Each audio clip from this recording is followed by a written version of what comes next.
Well, I think the part of the component you're missing is what the other opponent's doing as well. So you've got to get a little bit of credit to how difficult the opponent's making things for the second time around that you're playing teams. So you've got to have that in consideration. So at times your momentum and swings in a game also flows with the play from what that competitor is doing. So as far as UNC goes, or UND, both games that we played with them, they're really big and they have size, so they make it challenging to get things in a great flow on the offensive end in the half court.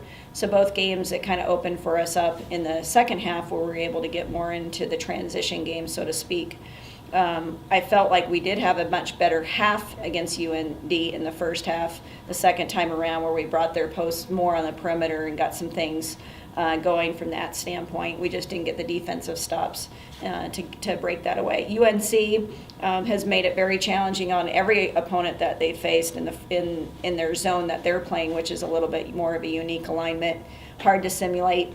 They played that pretty much the whole time this time around against us, and I think that we just got a little bit impatient settling for those outside shots, and to have the composure knowing if our outside shots are falling or if they're not.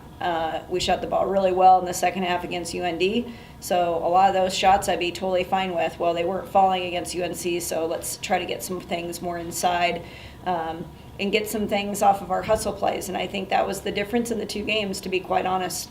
They're downstairs watching the film right now of UNC, how stagnant, our lack of energy, how that's shown, versus UND when we made our run at the 18-minute mark. We got 5 O-boards in that stretch, and that led to starting to get some shots flowing. So your shots typically flow off of your great energy and hustle plays, and that was what was missing from us.